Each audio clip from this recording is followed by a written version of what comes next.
बोलो जो वचन मैं सुनूं 100 गुना फल लेके आऊं। फिर से कहो, फिर से कहो, जो वचन मैं सुनूं 100 गुना फलों को लेके आऊं।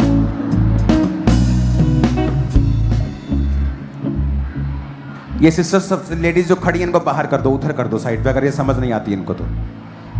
अगर आपको समझ नहीं आती और सबको समझ आ रही है, भाइयों को समझ आ रही है, आपको नहीं आ रही, प्लीज आप दूर चले जाओ यहां से।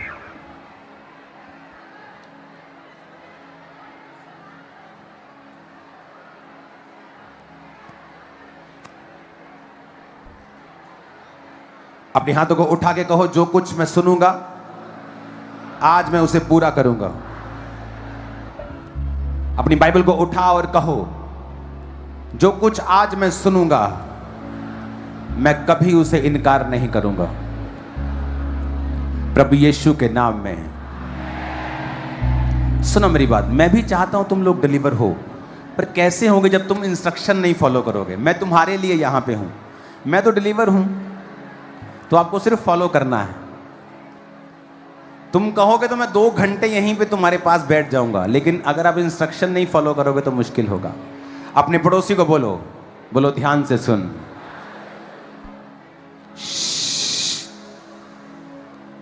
अपने पड़ोसी को बोलो, बोलो ध्यान से सुन। यूहन्ना 15 उसकी 1 आयत में लिखा है, सच्ची दाखलता मैं हूं और मेरा पिता किसान है। जो डाली मुझ में है और नहीं फलती उसे वो काट देता है, जो फलती है उसे वो छांटता है ताकि वो और फले। तुम तो उस वचन के कारण जो मैंने तुमसे कहा है शुद्ध हो।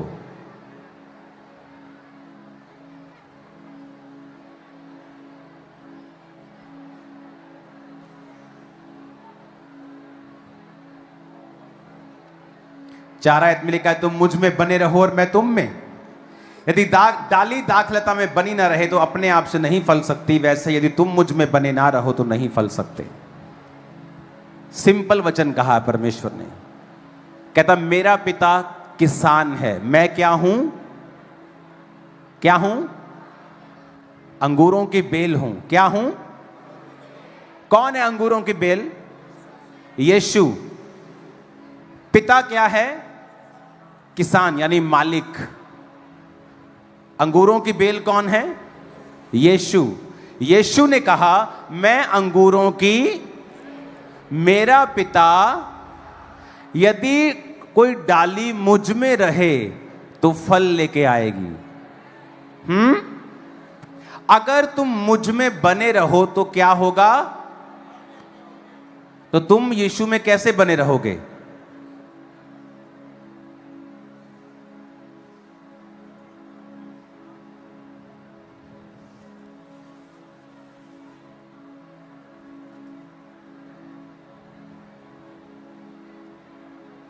चर्च को फॉलो नहीं, वर्ड को फॉलो करना है।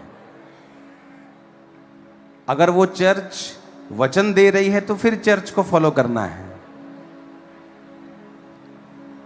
उसने कहा अगर तुम मुझ में बने रहो तो तुम क्या करोगे? तो फल लाओगे। आपने कभी टहनी देखी होगी जिसमें फल लगे होते हैं। फल देने से पहले आपने किसी टहनी को लाल रंग का होते हुए देखा कि बहुत जोर लग रहा है यार मेरा, कि मैं फल दे रहा हूं, बहुत जोर लग रहा है। आपने देखा कभी? उसने कहा अगर तुम मेरे हुक्मों में बने रहोगे तो बिना जोर लगाए तुम फलदार रहोगे।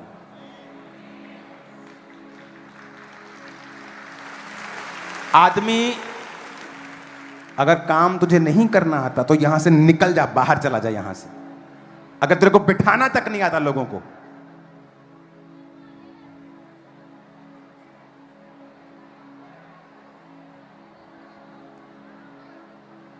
अपने पड़ोसी को बोलो, बोलो तुझे जोर नहीं लगाना,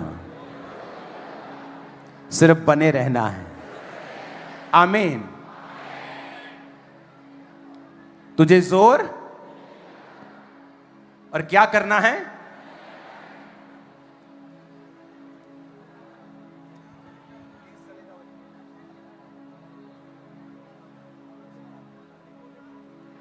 ओके, अपने पड़ोसी को बोलो क्या करना है, बने रहना है, फिर जोर लगाने की जरूरत।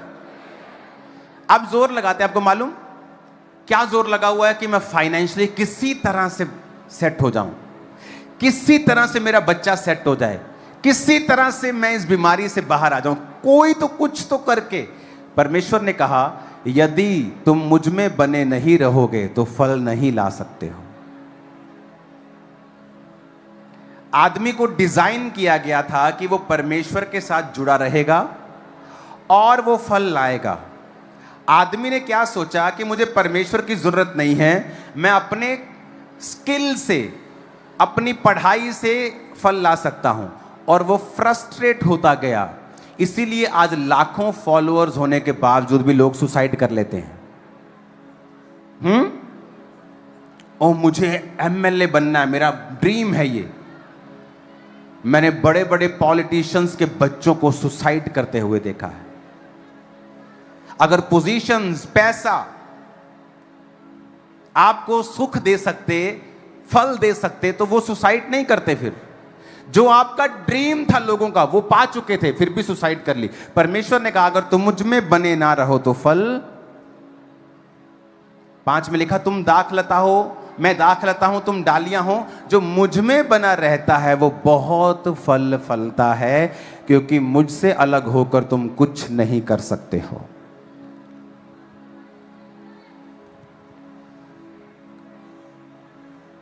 क्योंकि तुम मुझसे अलग होकर कुछ भी, मुझसे अलग, अपने पड़ोसी को बोलो मुझसे अलग होकर तुम कुछ भी, बोलो अपने पड़ोसी को बोलो मुझसे अलग होकर तुम कुछ भी नहीं कर सकते हो। बोलो अपने पड़ोसी को, जीसस ने कहा मुझसे अलग होकर तुम कुछ नहीं कर सकते।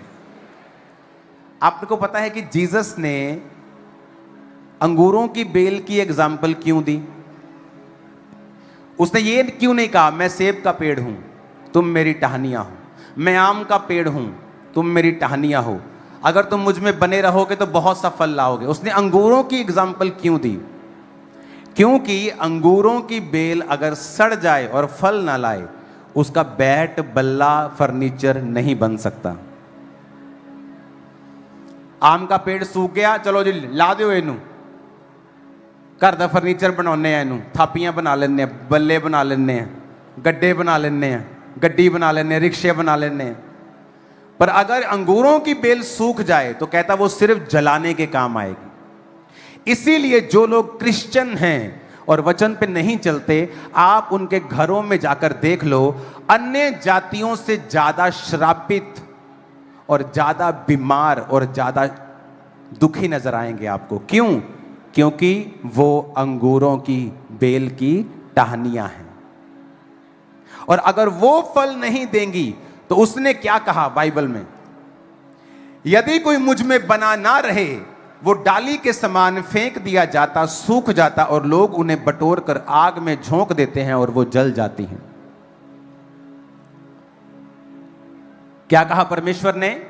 यदि कोई मुझ में बना ना रहे तो क्या होगा? वो सूख जाएगा, लोग उसे बटोर कर क्या करेंगे? फिर आग में जला देंगे। इसका मतलब उसकी कंडीशन बदतर होगी, जो मसीह में रहकर भी फल नहीं देगा। एक व्यक्ति जो व्यभिचार में है, अन्य जाति, उसका श्राप जो क्रिश्चियन होकर व्यभिचार में है उससे 10 गुना कम है। सेम पाप, लेकिन क्रिश्चियन व्यक्ति की सजा 10 गुना ज्यादा है, क्योंकि वो वचन को क्या है? जानते हैं। जो वचन जानता हुआ पाप करेगा उससे ज्यादा बदला लिया जाएगा, वचन कहता है। यीशु ने कहा तुम्हें जोर लगाने की जरूरत नहीं, तुम मुझ में क्या करो? बने रहो। कैसे बने रहोगे उसमें? अपने आप को सेलो टेप से जोड़ लोगे बाइबल के साथ? चर्च में आके बैठ जाओगे? नहीं, उसके वचन को पूरा करोगे।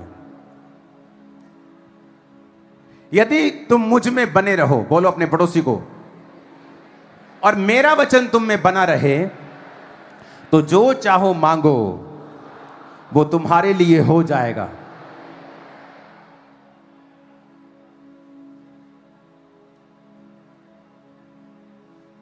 क्या लिखा? अपने पड़ोसी को बोलो कि जो कुछ तुम चाहोगे अगर तुम वचन में बने रहोगे तो वो हो जाएगा। तो क्या होगा वो? अगर तुम वचन में, वचन मुश्किल है क्या? कोई मुश्किल नहीं।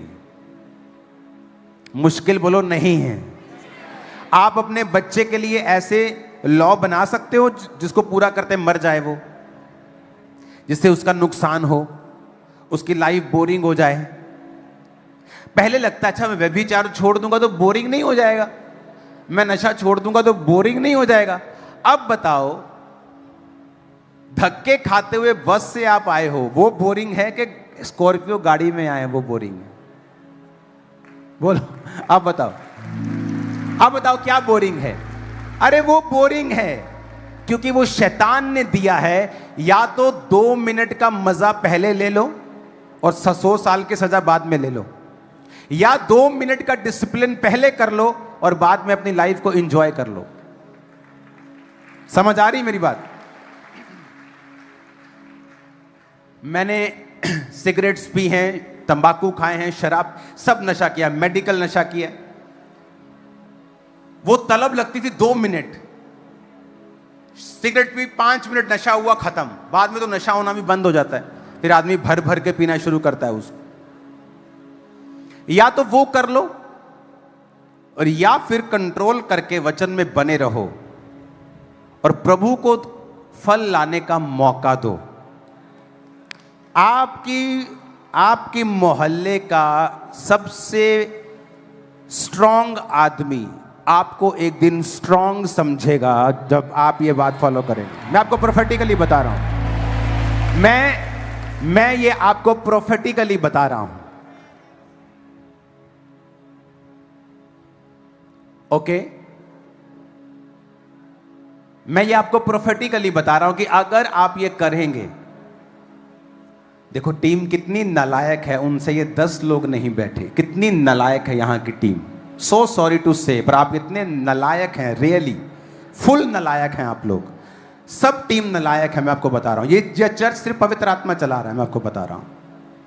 आप उनको उठा सकते थे, कहीं अच्छी जगह बिठा सकते थे, आपको क्राउड ज्यादा है, आप उन्हें पुलपट पे लेके जा सकते थे, इधर लेके आ सकते, उधर खाली है, बट यू आर सो डम एंड नालायक। मैं सो सॉरी, मैं ये मुझे कहना पड़ रहा है क्योंकि आप इशारा भी नहीं समझ पा रहे। कितने मेरी बात को समझ रहे हैं? आपको क्या लाना है? फल, और फल आसान है। पड़ोसी को बोलो, बोलो पड़ोसी को, फल आसान है। बोलो पड़ोसी को, फल आसान है, लेके आना। आमीन। कहता मुझ में क्या करो? लगे रहना है मेरे साथ, बस जोर नहीं लगाना है, लगे रहना है। डाली अपने आप क्या करेगी? यदि तुम मुझ में बने रहो, मेरी बातें तुम में बनी रहें, जो चाहो मांगो।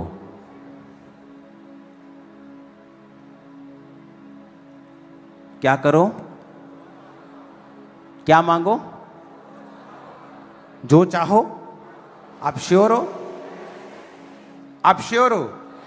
वचन में लिखा है ऐसा? 7 आयत में लिखा है क्या ऐसा? यदि तुम मुझ में बने रहो,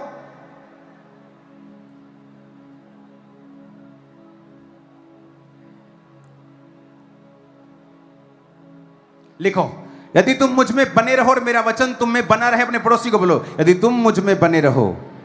यीशु ने कहा अगर तुम मुझ में बने रहो, मेरा वचन तुम में बना रहे, तो जो चाहो मांगो वो तुम्हारे लिए हो जाएगा।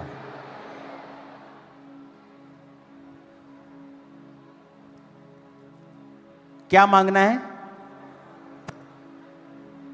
कुछ चीजें बताई हैं प्रभु ने कि ये नहीं मांगनी, मैं कर नहीं पाऊंगा, ये बहुत बड़ी। ऐसा लिखा है कि वड्डा मकान नहीं मंगना, छोटा मंगियो।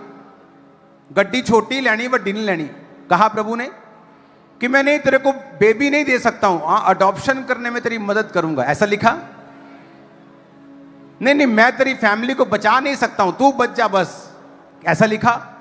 कहता अगर तुम मुझ में हो, मेरा वचन तुम में है, आस्क एनीथिंग।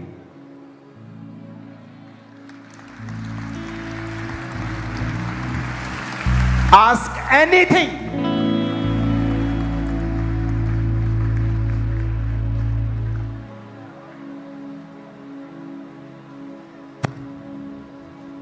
जब मैं खाम्बरा में आया,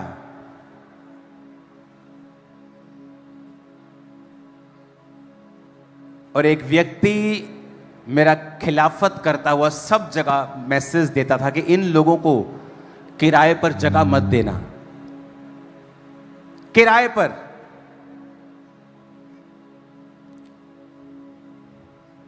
पिछले साल वो अपनी जगह मुझे बेच के गया है।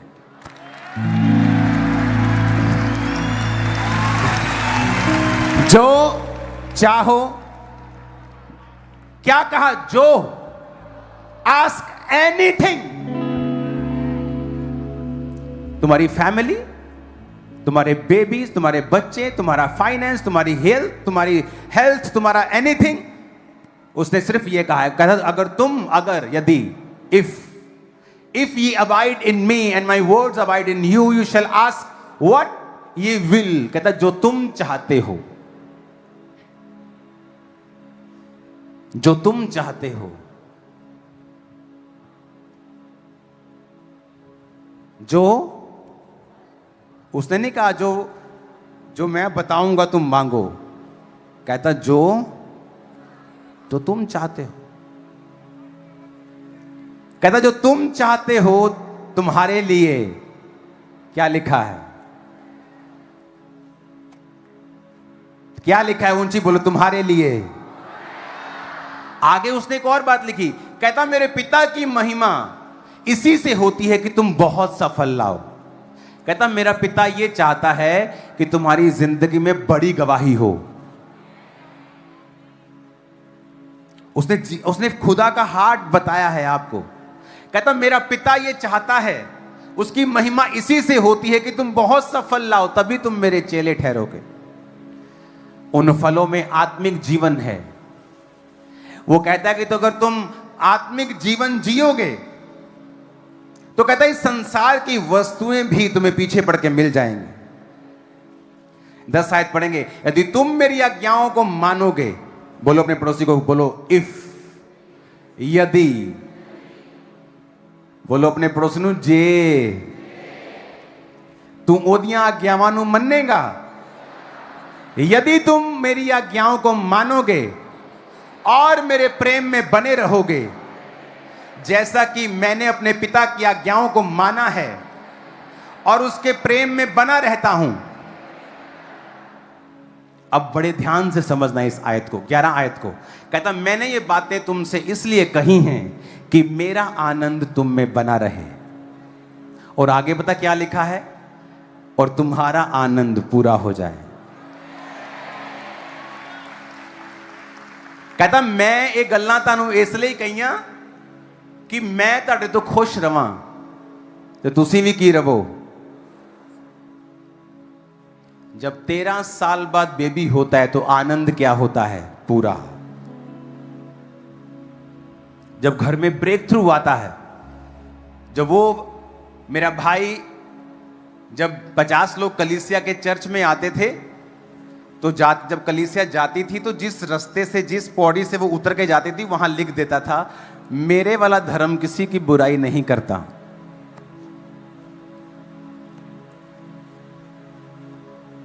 आज वो भी क्रिश्चियन है, प्रभु में है। समझो मेरी बात। उसने क्या कहा? कहता अगर तुम मुझ में बने रहोगे तो मेरा आनंद तुम में पूरा हो जाएगा, पर कहता तुम्हारा आनंद भी।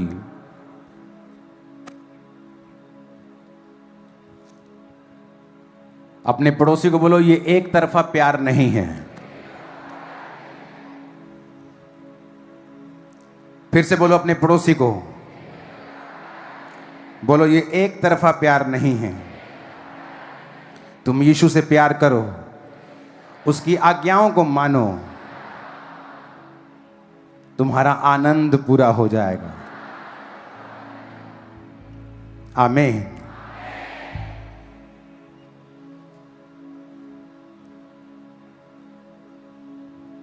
एक फिलोसफर था, हाईएस्ट लेवल का फिलोसफर, और जब एक गोरा फिलोसफर बनता है वो किसी बात को आंख बंद करके यकीन नहीं करता। और फिलोसफर का काम होता है किसी भी चीज को, छोटी चीज को लंबा कर देना, उसे डिटेल में ले जाना। तो एक फिलोसफर क्रिश्चियन बन गया और प्रचार करने लगा। अब वो कहता मैं खुद फिलोसफर था, प्रचार करता था, लेकिन खुद हीलिंग के ऊपर मुझे यकीन नहीं था। और एक दिन मैं खुद बीमार हो गया, और जब मैंने वचन को पढ़ा तो परमेश्वर ने कहा मैं तेरा हीलर हूं। कहता मैं उन शब्दों को, क्योंकि मुझे लगता कि परमेश्वर सिर्फ सोल को चंगा करता है, शरीर को चंगा नहीं करता। कहता नीति वचन जब मैंने पढ़ा तो वहां लिखा था कि परमेश्वर हेल्थ देता है, जो कि बॉडी के साथ संबंधित वचन है। कहता है इसके लिए तो मुझे किसी डॉक्टर के पास या किसी क्रिश्चियन, डीप क्रिश्चियन के पास जाना पड़ेगा। और जब वो गया तो उसने कहा कि हाँ, जो वर्ड बाइबल में लिखा है ये फिजिकल हीलिंग के बारे में लिखा है, नीति वचन का। तो उसने कहा मैं क्या करूं, कि परमेश्वर का वचन कहता है कि मैं तेरे लिए मेडिसिन हूं। तो वो डॉक्टर के पास गया, उसने कहा आप जब मेडिसिन देते हैं तो कैसे देते हैं? उसने कहा हम मेडिसिन देते हैं तो सर्कल में खानी होती है, कि 24 घंटे में इतनी खानी है, ओके, कोर्स करना है। एंटीबायोटिक खाते ना लोग, डॉक्टर बोलते 5 दिन से पहले मत, ठीक भी हो जाए तो खत्म मत कर देना। टीबी की दवाई खाते तो रोज खाना, आपको मालूम होगा कई लोगों को। उसने कहा कि इसका मतलब यह है कि तू जब परमेश्वर का वचन पढ़े ना तो इसे मेडिसिन की तरह लेना। उसने कहा आप मेडिसिन कैसे देते? उसने कहा मैं देता हूं जैसे खाने के बाद 3 बार दिन में खानी है। कहता ठीक है। घर गया, वचन खोला, कहता रोज 3 बार मैं वचन पढ़ने लगा हीलिंग का। और वो बीमारी जो डॉक्टर हाथ खड़े कर चुके थे, उसकी जिंदगी में कुछ ही दिनों में, हफ्तों में, 1 महीने के अंदर अंदर खत्म हो चुकी थी। अब उसका आनंद भी पूरा हुआ कि वो अपने बच्चों को हील करना चाहता है, और नीचे वाले का आनंद भी पूरा हुआ चंगाई को प्राप्त करके। आप मेरी बात समझे कि नहीं?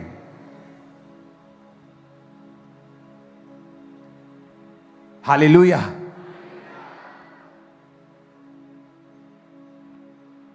उसने वचन को मेडिसिन की तरह लिया। 3 बार मेडिसिन खाता ना आदमी, जैसे ही खाना खाया बाइबल खोल लेता था और हीलिंग वचनों को पढ़ता था। फिलोसफर था ना, वो हर चीज को बड़ी तरीके से फॉलो करता था, और उसने फॉलो करना शुरू किया और दिनों में उसकी बॉडी ने रिस्पॉन्ड करना शुरू किया। आप मेरी बात समझ रहे कि नहीं?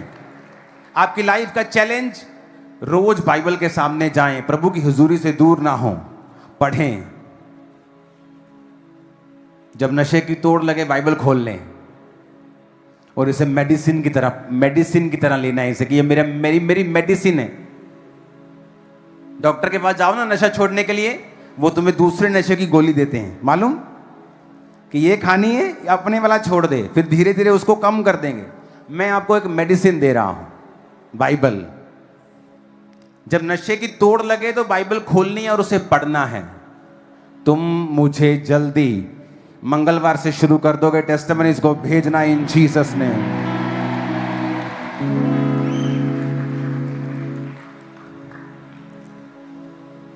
आमीन। ऊंचे वाला चाहिए चर्च। 16 आयत में लिखा, कहता तुमने मुझे नहीं चुना। अपने पड़ोसी को बोलो, यीशु कहता है तूने मुझे नहीं चुना, पर मैंने तुझे चुना है, नियुक्त किया है कि तुम फल लाओ, तुम्हारा फल बना रहे, कि तुम मेरे नाम से जो कुछ मांगो पिता से वो तुम्हें दे। ऊंची आवाज में कहो आमीन। आपने यीशु को ग्रहण नहीं किया, यीशु ने आपको क्या किया है? आपने उसको नहीं चुना। कहता तुमने मुझे नहीं चुना। मैं तो एलईडी ठीक करने आया था, आज ब्रांच में एलईडी ठीक करने आया था। अच्छा, बेबी के लिए प्रार्थना हो रही है? अच्छा ठीक है, चलो बाबा जी कर रहे लेने प्रेयर। और प्रेग्नेंट होने के बाद यकीन नहीं आ रहा, 1 test, 2 test, 3 test, 4 test, doctor के पास अलग टेस्ट। तुमने मुझे, यीशु ने कहा तुमने मुझे ग्रहण नहीं किया, हम बोलते ना मैंने यीशु को ग्रहण किया था 2002 में। नहीं नहीं, उसने तुम्हें ग्रहण किया 2002 में।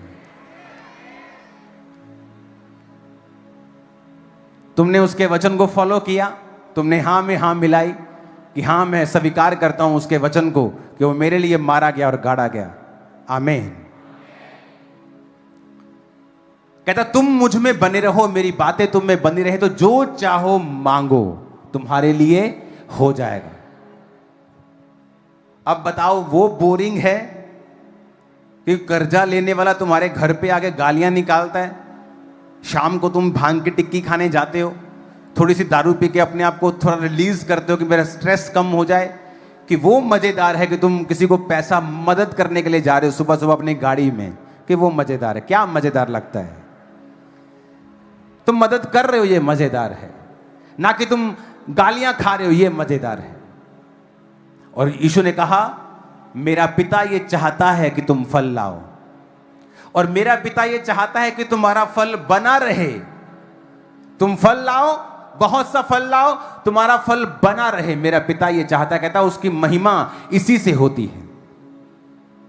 क्या मैं यहां खड़ा हो सकता था अगर पिता की महिमा मेरी जिंदगी से ना होती? तो अगर मैं नशे से आजाद ना होता, अगर मैं सेवा ना करता, अगर मैं प्रभु को जीवन ना, मैं यहां खड़ा हो पाता? क्या उसकी महिमा होती? परमेश्वर कहता मैं चाहता हूं मेरी महिमा हो, अगर तुम तैयार हो तो, अगर तुम वचन में खड़े रहने के लिए तैयार हो तो। और यह डिसीजन तब नहीं होता जब आदमी बड़ा हो जाता है। जब मैं आपकी जगह पे था, मेरे रिश्तेदार ने मुझे इनवाइट किया कि तेरे भाई की शादी है, तुझे आना है। मैं क्रिश्चियन था, पवित्र आत्मा पाया हुआ था, पास्टर शायद नहीं था लेकिन लोगों पे प्रार्थना करता था। मैं शादी में गया और वहां पर डांस चल रहा था सभी गानों के ऊपर, और शैतान ने मेरे मन में डाला अगर तू इनकी खुशी में खुशी नहीं मनाएगा तो कल तेरी खुशी नहीं मनाई जाएगी। अगर तू इनकी शादी में नहीं आएगा कल को तेरी शादी में कौन आएगा? तो मैं शादी में चला गया, और जब डांस हो तो मैं डांस करूं, और जब मैं डांस करूं और डांस करने के बाद जब मैं बैठूं तो अंदर मेरे एक डीप घोर निराशा आए कि तू ये क्या कर रहा है। तू किसी से प्यार करता है इसका मतलब ये नहीं तू वचन को तोड़ देगा। तो मैं बहुत निराश हुआ उस दिन, और मैंने प्रभु से वायदा किया कि प्रभु आज के बाद मैं ये काम कभी नहीं करूंगा। कोई नाराज हो या ना हो, मेरी शादी पे कोई आए कोई ना आए। मेरी शादी पे 25,000 लोग थे, 50,000 लोग थे, आप लोग थे। रिश्तेदार तो बेचारे तंग हो रहे थे, वो तो बता रहे थे बार भाजी अही रिश्तेदार हाँ सानू जा लैन दो, अही आ देखो साडा ही मुंडा हो। बोले नहीं नहीं। और 2008-9 में शैतान मुझे डरा रहा था कि तेरी शादी पे फिर कौन आएगा। आप मेरी बात समझ रहे हो कि नहीं? आपको शैतान किसी भी कारण से कहे वचन तोड़ने के लिए, मत तोड़ो। वो क्यों, कोई बड़ा रीजन हो, आपके मोहल्ले का सबसे स्ट्रांग आदमी क्यों ना हो, वो बड़ा पॉलिटिशियन क्यों ना हो, वचन तोड़ने के लिए अगर कहे मत करो। क्योंकि फ्यूचर में परमेश्वर आपको कुछ बहुत बड़ा देना चाहता है। उस एक रिश्तेदार को बचाने के चक्कर में मैं 50,000 रिश्तेदार खो बैठता उस दिन, अगर मैं अपने आप को जस्टिफाई करता कि नहीं नहीं ये करना जरूरी है।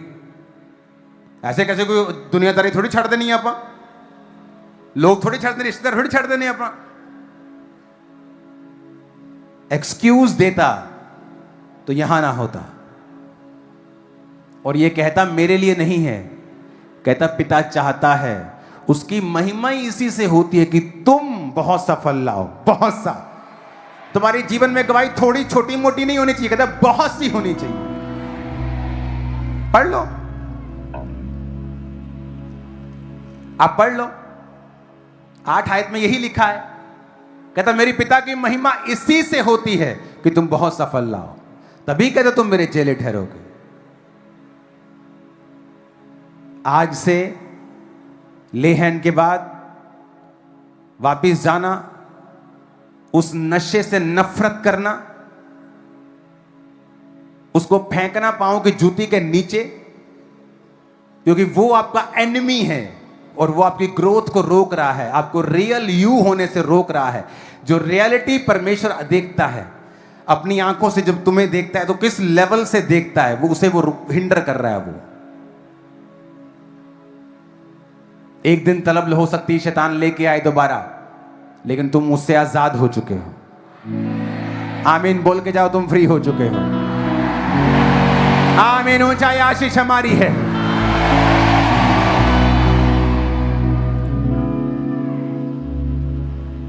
आप मेरी बात समझ रहे हो कि नहीं? तुम हैरान होंगे, तुम्हें वो गुटखा बहुत कड़वा लगने वाला है, तुम्हें वो सिगरेट बहुत कड़वी लगने वाली है, वो शराब तुम्हें पचेगी नहीं। यस, तुम फ्री हो। आमीन, ऊंचे वाला चाहिए church. Don't worry, don't worry. जब थोड़ा आप डिलीवरेंस दिन आते हैं तो दिक्कत आती है बैठने में, खड़े होने में। डोंट वरी, प्रभु आपसे प्यार करता है और मैं आपके साथ हूं, परमेश्वर आपके साथ है।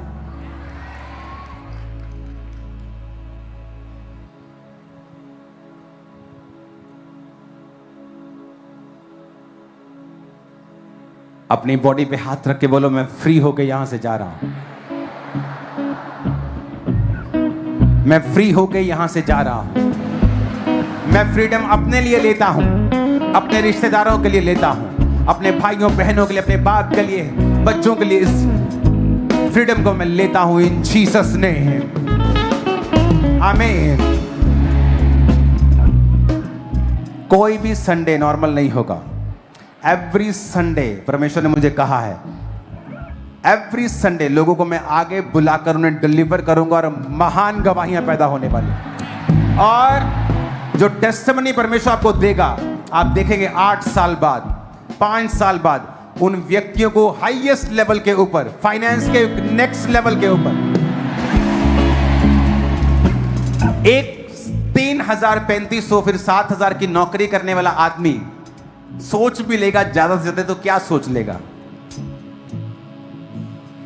पर अगर वो ये कहता है कि मैं अमेरिका से ज्यादा कमा रहा हूं, तो सोचने वाली बात है। क्यों? आप सेम नहीं होंगे आज के बाद। इन जीसस नेम आमीन। ऊंचाई आशीष हमारी है। हालेलुया। ऊंची आवाज में हालेलुया बोलो जरा। मेरा यीशु मेरे नाले। सुनो,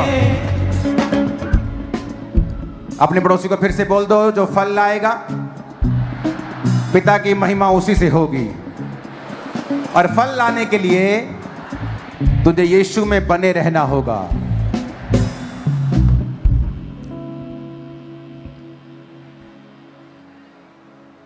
फल कैसे लाना है? यीशु में बने कैसे रहना है? उसके वचन में चलकर, वचन में चल के बने रहना है।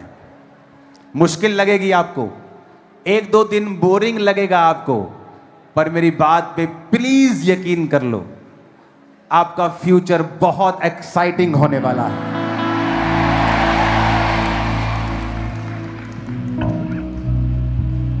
आज रात को यहां 12 बजे से लेके कल सोमवार 12 बजे तक, ओके, कोई टीम मेंबर वापस ना जाए, आपके पास रेस्ट होगी नाइट मीटिंग के बाद 2 घंटे 3 घंटे। हम 12 घंटे सिर्फ गैर भाषा में प्रार्थना करने वाले हैं, आज रात 12 से सोमवार कल सुबह 12 बजे तक। 12 घंटे गैर भाषा में परमेश्वर ने मुझे बात करने के लिए बोला है। तो जितने लोग रुक सकते हैं नाइट मीटिंग के बाद, अभी 12 बजे प्रेयर शुरू होगी। 12 से 12 सिर्फ हम गैर भाषा में प्रेयर करेंगे और प्रभु अपना मकसद पूरा करेगा, जो भी करना है उसे। ओके, आप मेरे वचन समझ गए आज के नहीं? उसने कहा टहनी को फिर जोर लगाने की जरूरत नहीं पड़ेगी। बिजनेस के लिए, हीलिंग के लिए, फाइनेंस के लिए, शादी के लिए, कहते तुम अपने आप फल लाओगे अगर तुम मुझ में बने रहोगे। अगर ये वचन आपको आशीष दे रहा है तो इसे अपने जीवन में अपनाइए और दूसरों तक भी ज़रूर पहुंचाइए। याद रखें, केवल यीशु ही जीवन का सच्चा मार्ग, सत्य और जीवन है। अगर आप चाहते हैं कि परमेश्वर का वचन रोज आपके दिल तक पहुंचे तो हमारे चैनल को सब्सक्राइब करें, वीडियो को लाइक करें और बेल आइकन दबाना ना भूलें। प्रभु यीशु आपको आशीष दे, आपको सुरक्षित रखे और आपके जीवन में अपनी शांति और सामर्थ भर दे। धन्यवाद। मिलते हैं अगले वचन में।